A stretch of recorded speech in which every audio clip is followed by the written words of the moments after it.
Hello students, I am Bhanu sir. बेटा आज अपन क्या स्टार्ट करने वाले हैं। आज का अपना टॉपिक है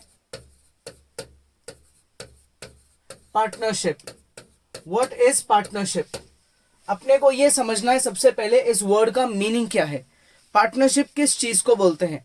ऑब्वियसली पार्टनरशिप करी जाती है किस चीज में, बिजनेस में। किस में करी जाती है, बिजनेस में। क्यों करी जाती है, उसका एक ही रीजन होता है, टू शेयर प्रॉफिट और लॉसेस। प्रॉफिट या लॉस को शेयर करने के लिए अपन पार्टनरशिप करते हैं। लेकिन पार्टनरशिप करने की जरूरत ही क्यों पड़ी। एक अकेला आदमी ही बिजनेस कर लेता, उसको किसी से प्रॉफिट शेयर भी नहीं करना पड़ता, सारा फायदा खुद का होता और कभी नुकसान होता तो चलो वो भी खुद का होता। लेकिन किसी से प्रॉफिट शेयर नहीं करना पड़ता, वो अकेला ओनर भी रह सकता था। तो फिर वो पार्टनरशिप क्यों कर रहा है, उसका रीजन होता है सबसे बड़ा lack of capital. Lack of capital का मतलब बिजनेस चलाने के लिए बहुत सारा पैसा चाहिए होता है। जरूरी नहीं कि जो आदमी खुद अपना बिजनेस स्टार्ट करना चाहता हो, एक स्टार्टअप करना चाहता हो, उसके पास इतना पैसा हो। उसके पास जरूरत से कम पैसा हो, मान लो बिजनेस के लिए 10 लाख रुपए चाहिए, उसके पास सिर्फ 2 लाख रुपए हैं, तो वो 2 से 3 पार्टनर्स को ढूंढेगा जो मिलके वो कैपिटल को इन्वेस्ट करेंगे। अब ऑब्वियसली अगर कोई और आदमी आएगा और खुद का पैसा देगा आपको कि भाई आप बिजनेस कर लो, तो आपके बिजनेस का पार्टनर बन गया। चाहे वो एक्टिव पार्टनर हो या वो स्लीपिंग पार्टनर हो, लेकिन वो पार्टनर तो बन गया। ठीक है, क्योंकि उसने पैसा दिया है। तो जब आप बिजनेस से कमाओगे, प्रॉफिट गेन करोगे, तो उसका भी प्रॉफिट में कुछ हिस्सा होगा। तो अपने को इस टॉपिक में इसी चीज की तो बात करनी है, रेशो की बात करनी है। किस चीज के रेशो की, प्रॉफिट की और लॉस की। Obviously ratio of profit and loss किस पे डिपेंड करेगा, अमाउंट इन्वेस्टेड यानी कि कैपिटल पे डिपेंड करेगा। किस आदमी ने कितना पैसा लगाया है बिजनेस पे। जो ज्यादा पैसा लगाएगा उसे ज्यादा प्रॉफिट मिलेगा, जो कम पैसा लगाएगा उसे कम प्रॉफिट मिलेगा। सो पार्टनरशिप क्या है, पार्टनरशिप एक टाइप का बिजनेस है। ठीक है ना, बिजनेस करने का एक समझो आप एक तरीका है पार्टनरशिप। ठीक है ना, एक तरीके से एक लीगल डॉक्यूमेंट है जिसको यूज करके 2 या 2 से ज्यादा लोग मिलके एक बिजनेस को स्टार्ट करते हैं, उससे पैसे कमाते हैं, उस पर मेहनत करते हैं।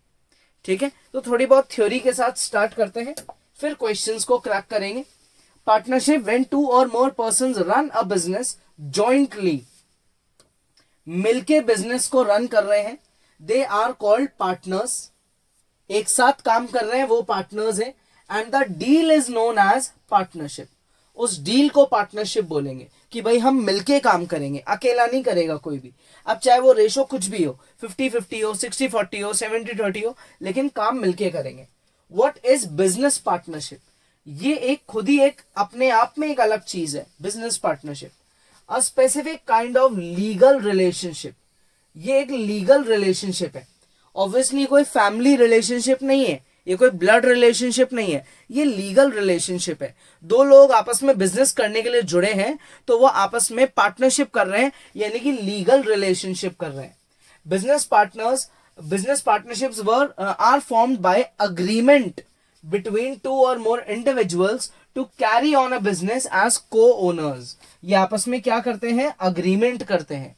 क्यों करते हैं, क्योंकि वो दोनों बिजनेस के क्या बनना चाहते हैं, को ओनर्स बनना चाहते हैं। क्या बनना चाहते हैं भाई, को ओनर्स बनना चाहते हैं। को मतलब कंबाइंड ओनर्स, एक से ज्यादा अगर कोई ओनर है तो वो को ओनर्स बोलते हैं अपन उन्हें। Now what is simple partnership. Simple partnership क्या है, बहुत इजी और बहुत इंपॉर्टेंट बात। ऑल पार्टनर्स, सारे पार्टनर्स जो हैं वो इन्वेस्ट करेंगे capital for same period of time. अगर बराबर टाइम के लिए सबने इन्वेस्ट करा, मतलब ए और बी जो है वो आपस में बिजनेस चला रहे हैं ऑन सेम डे पे उन्होंने मिलके बिजनेस खोला, तो उस केस में वो इक्वल टाइम के लिए पैसा इन्वेस्ट कर रहे हैं। जब तक कर रहे हैं जब तक बिजनेस चलता रहेगा। तो उन्होंने एक सिंपल पार्टनरशिप करी है।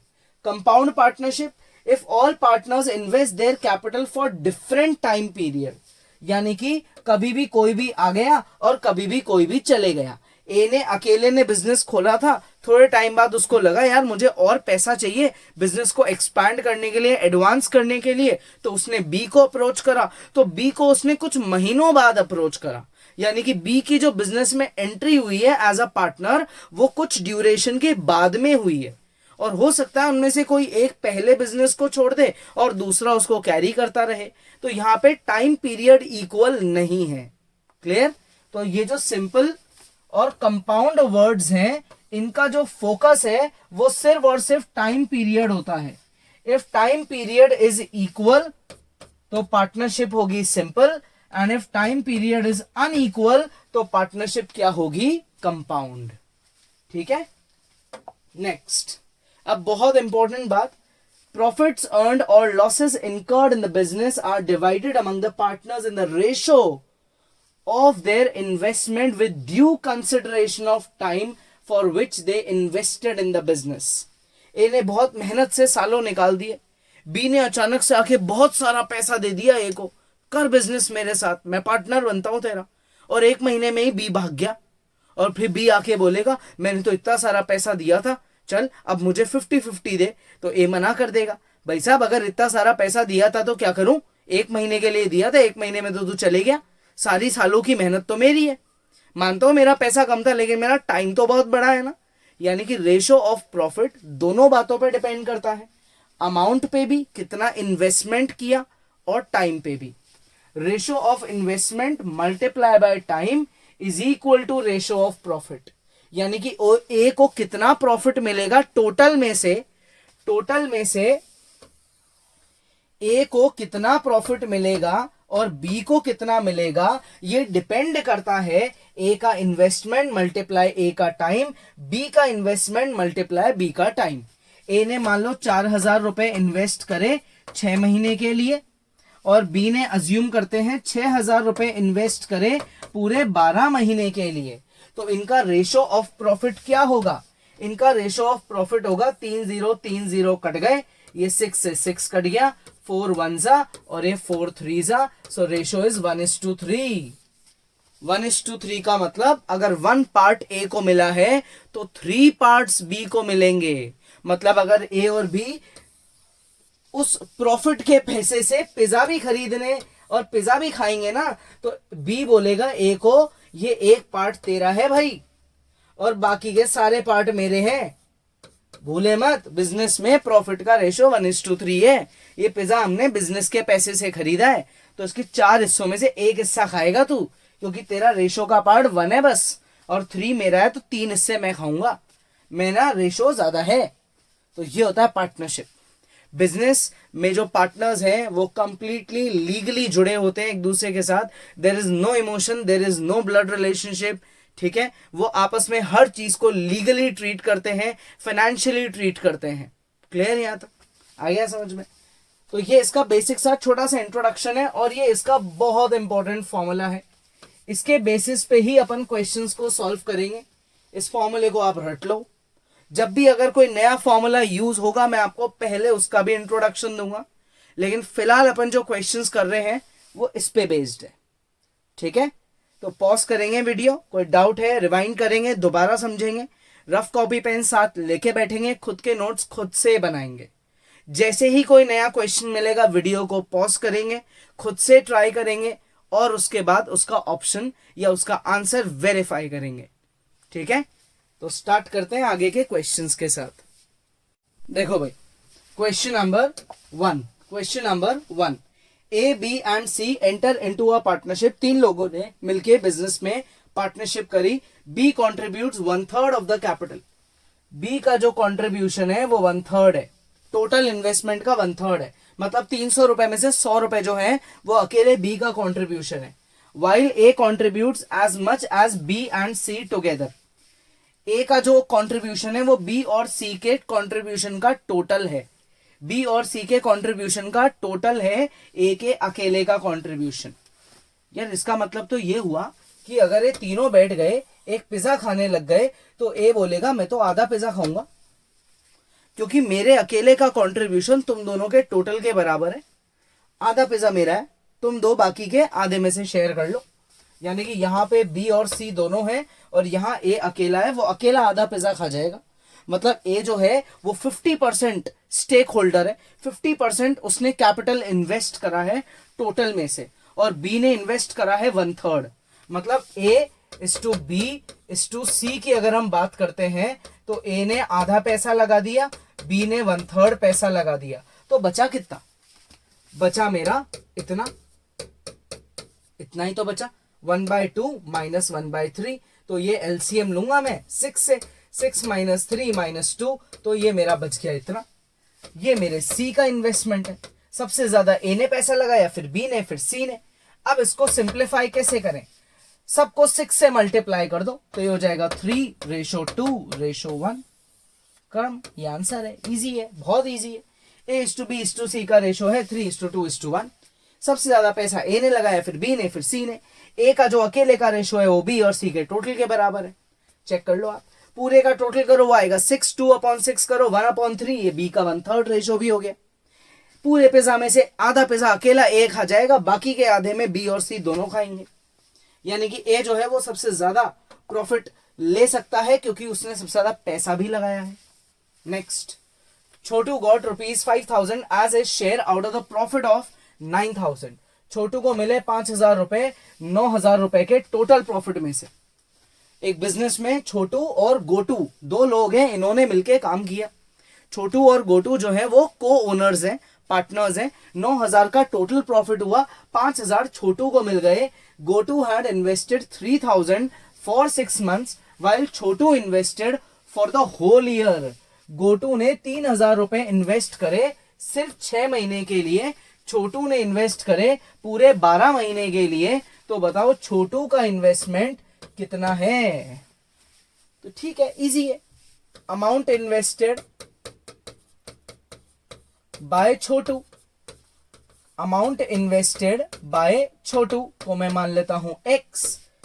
एक्स यानी कि छोटू ने पूरे 12 महीने के लिए इन्वेस्ट करा, और जो गोटू है उसने 3,000 रुपए के लिए 3,000 रुपए इन्वेस्ट करे 6 महीने के लिए। इज इक्वल टू उनका किसका? Ratio of profit. 5,000 छोटू को मिले तो बचे कितने? 4,000 वो मिले होंगे गोटू को, तो 5,000 डिवाइडेड बाय 4,000। क्लियर? ये 0 से 0 कट गए, इजी है। ये हो गया मेरा 6 और ये हो गया 2। अब ये चले जाएगा 3,000 इधर और 2 चले जाएगा नीचे, तो x की वैल्यू हो गई 5 मल्टीप्लाई 3,000 डिवाइडेड बाय 4 मल्टीप्लाई 2 भी नीचे आ गया है। क्लियर? ये इस तरीके से मैं x की वैल्यू को फाइंड कर सकता हूं, जो आएगा मेरा 1875। यानी कि छोटू ने पूरे 12 महीने के लिए कितने पैसे इन्वेस्ट करे थे? 1875। ठीक है, ये पूरे 12 महीने के लिए इन्वेस्टेड थे। टाइम पीरियड ज्यादा है। देखो, जो गोटू एक्चुअल में तो इन्वेस्टमेंट गोटू का ज्यादा है, लेकिन उसका टाइम पीरियड कम है। छोटू का अमाउंट आपको छोटा दिख रहा है, लेकिन उसका टाइम पीरियड पूरे 12 महीने का है, यानी कि डबल है। इसलिए 9,000 में से 5,000 का प्रॉफिट छोटू का है, तो बचे 4,000 सिर्फ वो है गोटू का। Clear?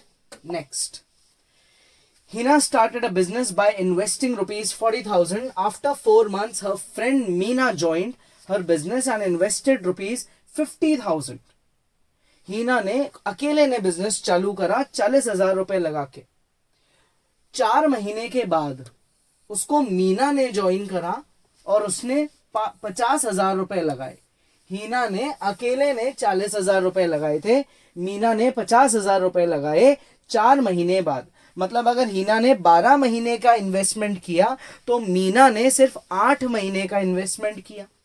What will be the share of Meena in the profit if they earned 2,20,000 as profit? इन्होंने टोटल इतना प्रॉफिट कमाया है, तो मीना का शेयर निकालो। ठीक है, तो ratio of profit, profit of Heena and profit of Meena, इसका रेशो कैसे निकाला जाएगा? इसका रेशो निकाला जाएगा हीना का investment multiply by time, Meena का इन्वेस्टमेंट मल्टीप्लाई बाय टाइम। ये इससे कट गया, ये 4 इससे कट गया, 4 2 8, ये इससे कट गया 6 तो यहां जो रेशो ऑफ प्रॉफिट है वो हो गया 6:5, यानी कि 6 पार्ट हीना को मिले, 5 पार्ट मीना को मिले, टोटल पार्ट है 6 + 5 11। अब टोटल प्रॉफिट हुआ कितना, 2,20,000। तो मीना को कितना मिलेगा, प्रॉफिट किसका, मीना का, प्रॉफिट किसका, मीना का, 5 upon total 11 multiply by total profit. ठीक है, तो ये इससे कट गया 2, तो 5 2 जा कितना हो गया 10, 1 लाख रुपीज। 1 लाख रुपए मिलेंगे 2,20,000 में से किसको, मीना को, और 1,20,000 मिलेंगे किसको, हीना को। इजी है, बहुत इजी है ना। What is the investment ratio of A, B and C. इनका इन्वेस्टमेंट रेशो निकालो। If their profit ratio is 6, 7, 8 and their investment time is 2, 3, 4।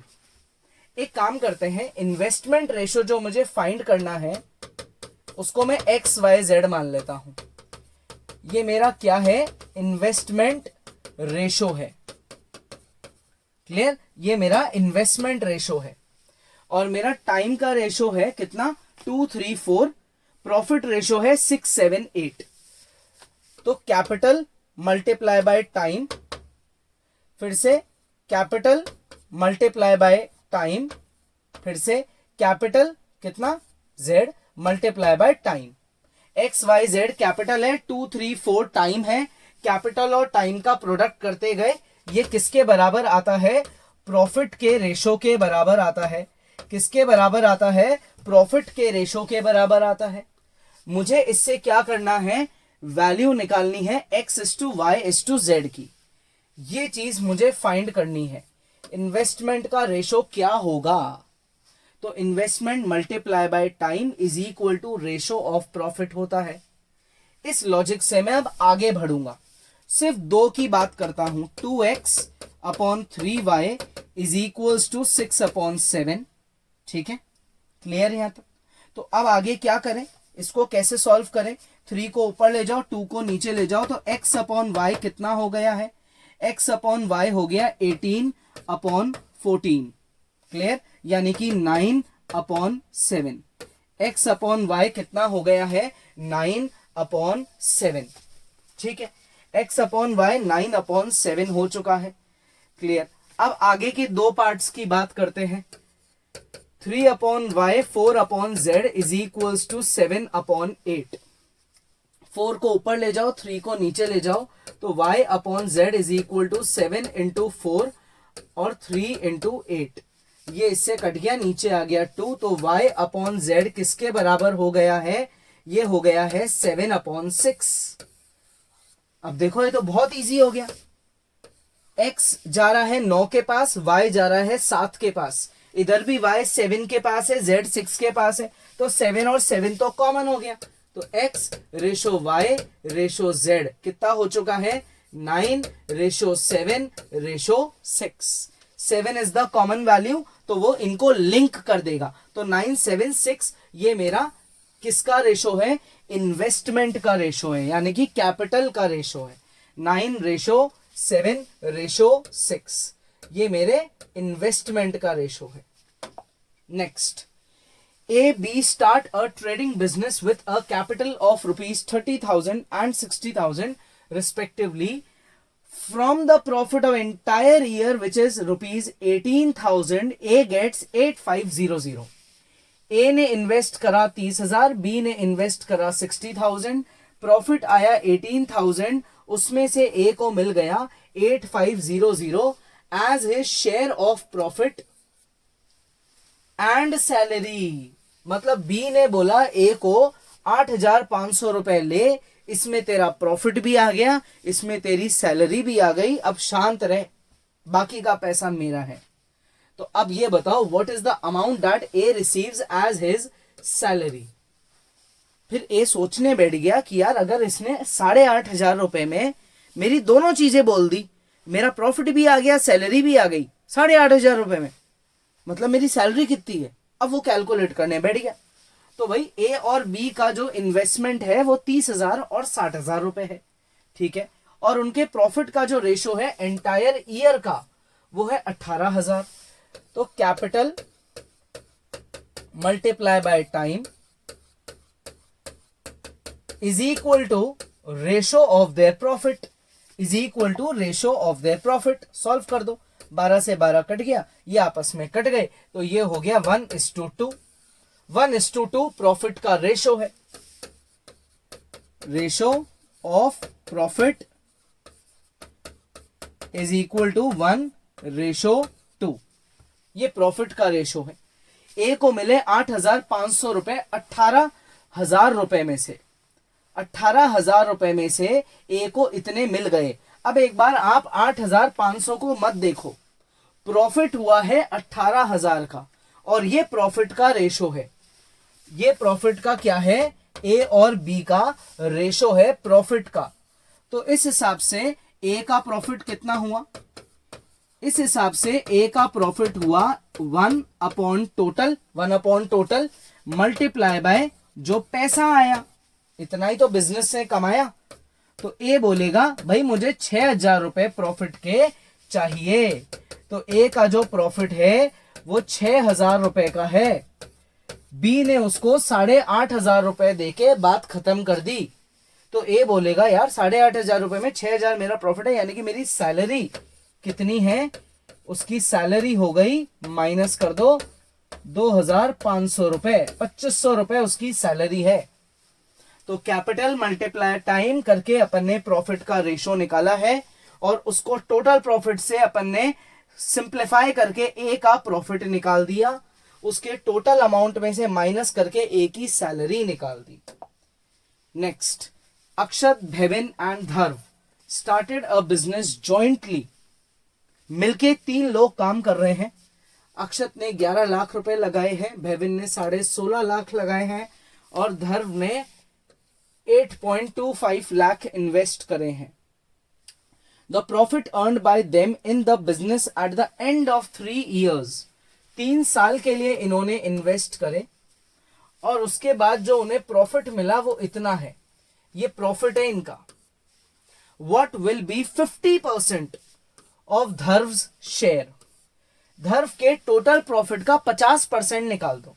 तो पहले सिर्फ धर्व के शेयर को निकालते हैं, धर्व के शेयर को, धर्व के प्रॉफिट को निकालते हैं, लास्ट में 50% यानी कि हाफ कर देंगे।